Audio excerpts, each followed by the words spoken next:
For 45 years, Samuel had walked the same streets at 5 a.m. every morning, and 7-year-old Dusty thought she knew everything about her grandfather's job.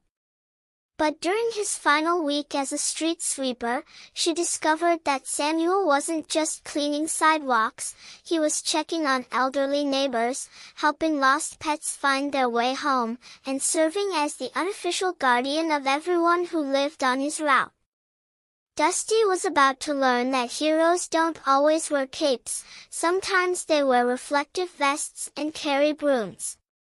This is the story of a little girl who discovered that the most important work often happens in the quiet hours before the world wakes up. Dusty Martinez had always been embarrassed when her classmates asked what her grandfather did for work. While Emma's grandpa was a doctor and Jake's was a firefighter, Dusty had to mumble, "He's a street sweeper." The kids at Roosevelt Elementary didn't mean to be cruel, but their reactions always stung. Like, "With a broom?" they'd ask. "That's it?" That's why Dusty felt conflicted when her grandfather Samuel announced his retirement after 45 years with the city's sanitation department. "I should be happy for him," she told her mother, Maria, "but I don't understand why everyone's making such a big deal about it." "What do you mean?" The mailman said Samuel was irreplaceable. Mrs. Chen from the flower shop started crying when she heard. Even Officer Rodriguez said the neighborhood won't be the same without him. Maria sat down beside her daughter. "Maybe you should spend his final week with him, Nija. See what his job really involves." "I already know what he does. He sweeps streets." "Do you, though?" At 4:45 a.m. on Monday morning, Dusty's alarm jolted her awake. She'd never been up this early in her life, but Samuel had agreed to let her shadow him during his final week of work. "Buenos dias, niñera," Samuel whispered as he helped her into her jacket. At 72, he was still strong and energetic, his silver hair neatly combed despite the early hour. They walked to the city maintenance garage, where Samuel's equipment waited, an industrial-strength push broom, a wheeled trash bin, cleaning supplies, and a reflective orange vest that had Samuel R., 45 years service, printed on the back. 45 years, Dusty read aloud. "That's longer than Daddy's been alive." "Longer than this whole neighborhood has existed," Samuel replied, putting on his vest with obvious pride. As they walked toward his route, 10 city blocks in the Riverside district, Dusty expected to see empty streets. Instead, she was shocked to find people already moving around in the pre-dawn darkness. "Who's up this early?" she whispered. "Night shift workers heading home. Early shift workers heading to work. Insomniacs walking their dogs. The city never really sleeps, Dusty." What happened next amazed her. "Morning, Samuel," called out Jose, a security guard finishing his overnight shift at the bank. "Heard this is your last week. Not going to be the same without you, hermano." "Morning, Jose." "Keep an eye on the Miller house today, saw their newspaper piling up. Might want to do a welfare check." Dusty looked at her grandfather in confusion. "How do you know about the Miller's newspapers?" "I walk this route every day, Nija. I notice things." 3 blocks later, they encountered Mrs. Patterson, an elderly woman walking slowly with a cane. "Oh, Samuel. Thank goodness. Mr. Whiskers got out again last night. I've been looking for 2 hours." Samuel didn't hesitate. "Orange Tabby?" "Saw him under the Hendersons' porch 2 blocks over. He's fine, just found a comfortable spot." Mrs. Patterson's eyes filled with tears of relief. How do you always know where the lost pets are? Cats like quiet, safe spaces. Dogs usually head toward food smells or other dogs. 45 years of observation teaches you patterns. As Mrs. Patterson headed toward her cat, Dusty stared at her grandfather. You keep track of people's pets too? I keep track of the neighborhood, Dusty. That's what this job really is. Over the next 2 hours, Dusty watched her grandfather work with methodical precision. But she began to understand that the sweeping was only part of what he did. He checked that street lights were functioning properly and made mental notes to report burned-out bulbs. He picked up broken glass before it could damage car tires or hurt barefoot children. He straightened crooked street signs and cleared storm drains of debris. Grandpa, why do you do all this extra stuff? You're paid to sweep streets. Samuel paused, leaning on his broom. When you care about a place, Mija, you don't just do the minimum. You do what needs doing. But nobody's watching. Nobody would know if you skipped the extra things. I would know. And the people who live here would feel the difference, even if they couldn't say exactly why. At 7:30 a.m., as morning commuters began emerging from their houses, something beautiful happened. Person after person greeted Samuel by name, thanked him for his work, and asked about his family. Morning, Samuel.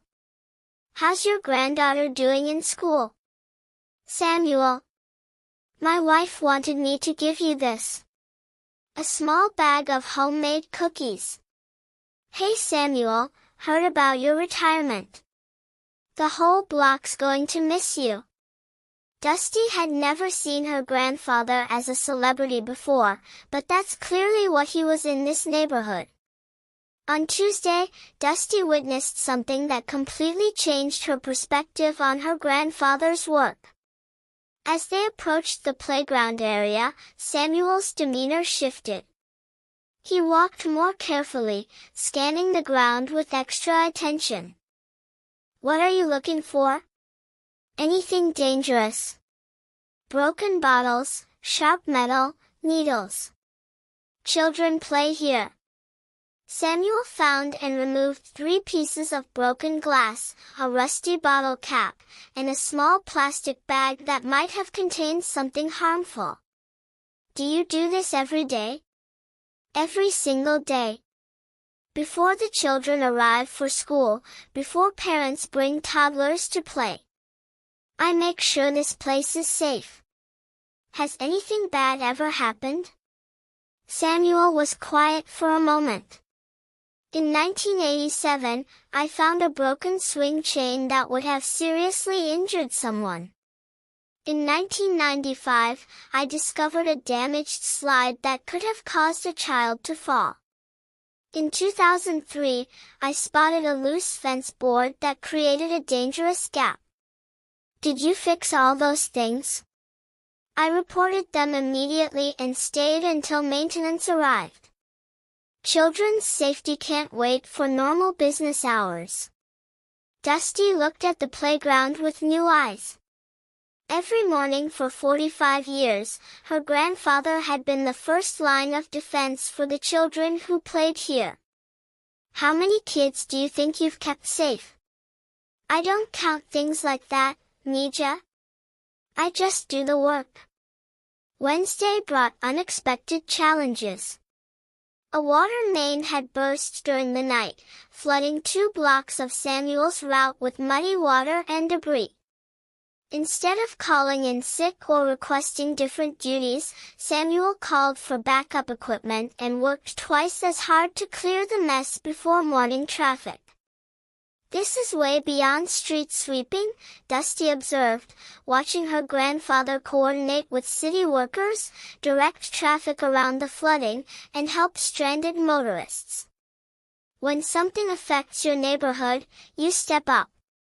Period. But what amazed Dusty most was how the community responded to the crisis. Shop owners emerged with squeegees and mops. Residents brought coffee and breakfast sandwiches for the workers. Everyone seemed to understand that Samuel was coordinating the response, and they all pitched in without being asked. "Why is everyone helping?" Dusty asked. "Because for 45 years, I've helped them. When you serve a community, the community serves you back." Mr. Davidson, who owned the corner grocery store, approached Samuel. "Need anything else, Sam? We've got more supplies if you need them." "We're good, Dave. Thanks for organizing the volunteers." "Are you kidding? After everything you've done for this neighborhood? This is the least we can do." As they worked side by side cleaning up the flood damage, Dusty realized her grandfather had built something extraordinary, a network of people who cared about each other and their shared space. Thursday was when Samuel shared the stories Dusty had never heard. "See that house with the blue door? In 1989, I noticed the elderly man who lived there hadn't taken in his newspaper for 3 days. I called for a welfare check. He'd had a stroke and couldn't call for help. The paramedics said I saved his life." "Really? That apartment building there?" "In 1996, I smelled gas while walking my route. Turned out to be a dangerous leak that could have caused an explosion.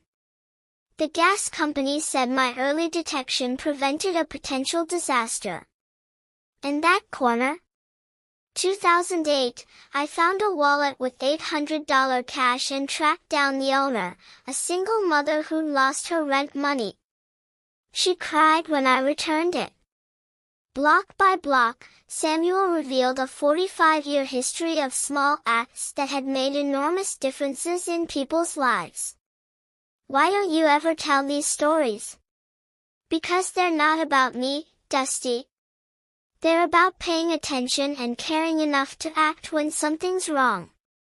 "But you're a hero." Samuel stopped sweeping. "Heroes do extraordinary things in extraordinary moments. I just did ordinary things consistently for a very long time." "What's the difference?" "Heroes get statues. Consistent people get communities that work." Friday, Samuel's final day, brought surprises that took both him and Dusty completely off guard. At 6 a.m., as they approached the start of his route, Dusty saw something incredible: dozens of people lining the streets, holding signs that read, "Thank you Samuel, 45 years of service," and "Our neighborhood hero." Samuel stopped walking, clearly overwhelmed. "What is this?" he whispered. Mrs. Chin stepped forward, representing what was clearly an organized effort. "Samuel Rodriguez, for 45 years you've taken care of us. Today, we want to take care of you." One by one, neighbors shared stories. "You found my daughter when she wandered away at age 3. You noticed my father wasn't picking up his mail and probably saved his life. You've kept our children safe every single morning for decades. You've been the guardian angel of Riverside District." A representative from the mayor's office presented Samuel with a proclamation declaring October 15, Samuel Rodriguez Day, in recognition of his service. But the moment that broke Samuel's composure was when a group of teenagers approached. "Mr. Samuel," said Maria Santos, now 17, "you've been cleaning our playground since we were babies. We wanted you to know that every kid who grew up here felt safer because of you." Samuel's eyes filled with tears as he hugged the young woman he'd watched grow from a toddler to a high school senior. As they completed Samuel's final route together, surrounded by community love and appreciation, Dusty felt something she'd never experienced before, overwhelming pride in her grandfather. "I was embarrassed about your job," she confessed. "I know, Mija. I thought it wasn't important. And now? Now I think you have the most important job in the world." Samuel smiled. "Why do you think that?" "Because you take care of everyone. Doctors help people when they're sick, firefighters help during emergencies, but you help people every single day, before they even know they need help." "That's a very wise observation." "Grandpa, what makes work important?" Samuel considered this question as they finished sweeping his route for the last time. "Work is important when it serves something bigger than yourself. I didn't just sweep streets, Dusty. I protected a community. I served families. I made sure children could play safely and elderly people could walk without fear. So any job can be important. Any job done with love and pride serves a purpose. The person who cleans offices helps people work in healthy environments. The person who serves food helps people nourish their bodies. The person who delivers mail helps people stay connected. What about the person who sweeps streets? The person who sweeps streets helps communities thrive." Samuel's retirement party was held in the very playground he'd kept safe for 45 years. The entire Riverside District community showed up, bringing food, music, and stories. Dusty watched her grandfather receive thank you cards from 3 generations of residents. She saw parents pointing him out to their children, explaining who he was and why he mattered. She witnessed grown adults getting emotional as they shared memories of Samuel's kindness and vigilance. "Your grandfather changed our neighborhood," Mrs. Patterson told Dusty. "When someone cares that deeply about a place, it becomes a better place." "How?" "People notice when someone takes pride in their work. It inspires them to take pride in their own responsibilities." Samuel's dedication made all of us better neighbors. Officer Rodriguez, who had patrolled the area for 20 years, pulled Dusty aside. "I want you to understand something about your grandfather. In 45 years of service, this neighborhood had the lowest crime rate, the fewest accidents, and the strongest community bonds in the entire city. That's not coincidence." "What do you mean?" "When someone watches over a place with genuine care, everything improves." Samuel wasn't just cleaning streets, he was building community. On Samuel's first Monday of retirement, something unexpected happened.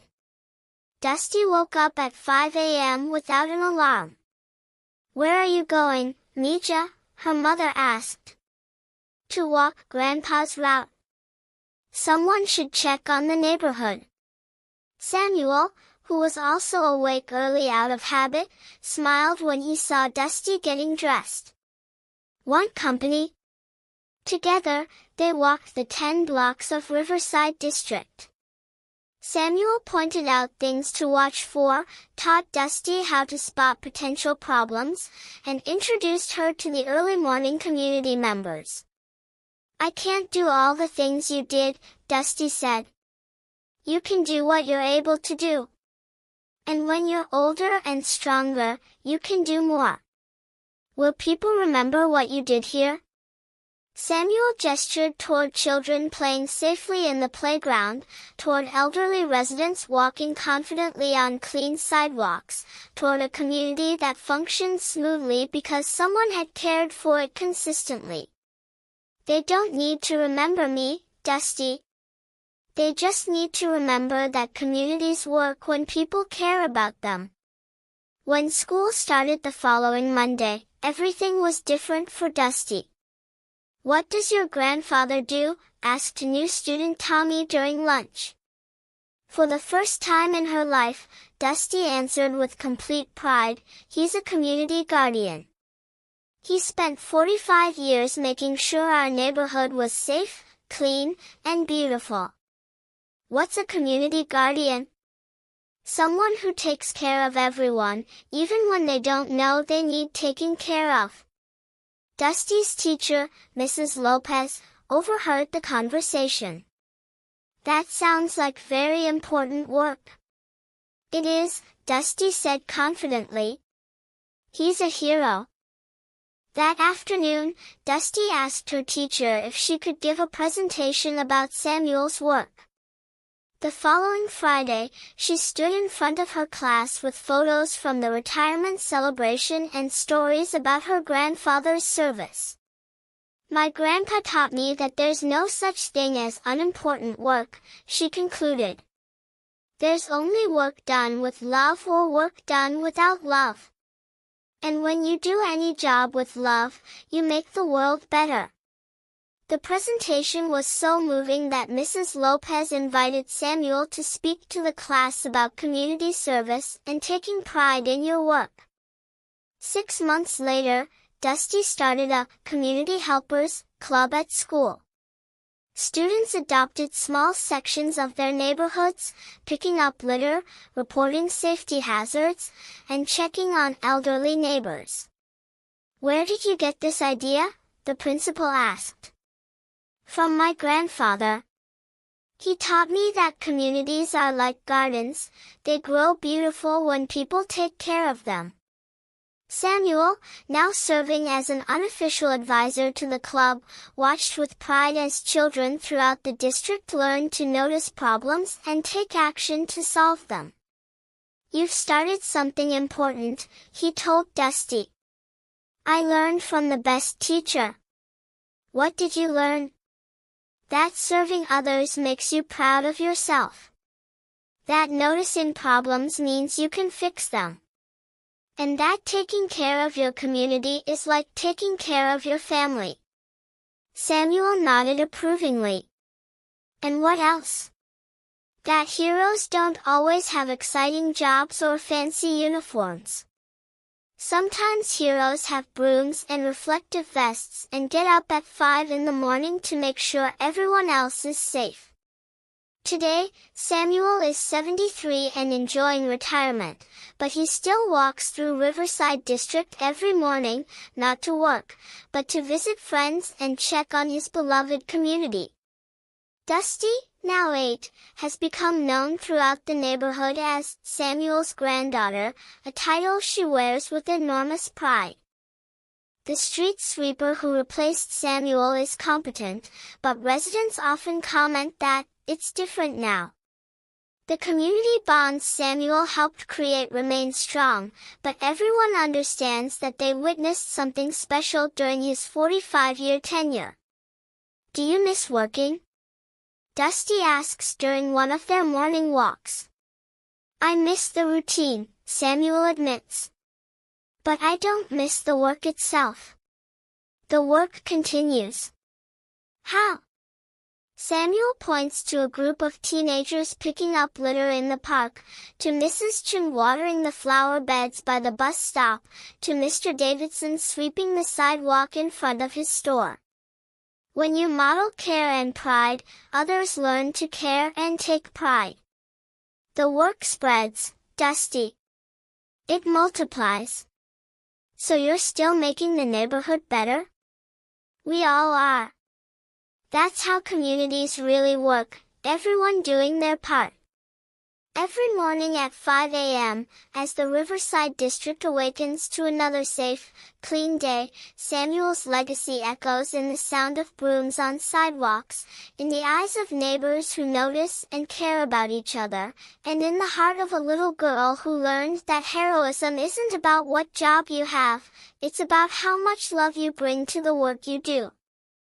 And in that understanding, Dusty carries forward the most important lesson of all, that ordinary people doing ordinary work with extraordinary care are the invisible foundation upon which every community stands. This story teaches us that dignity in work comes not from the title you hold, but from the pride and love you bring to whatever you do.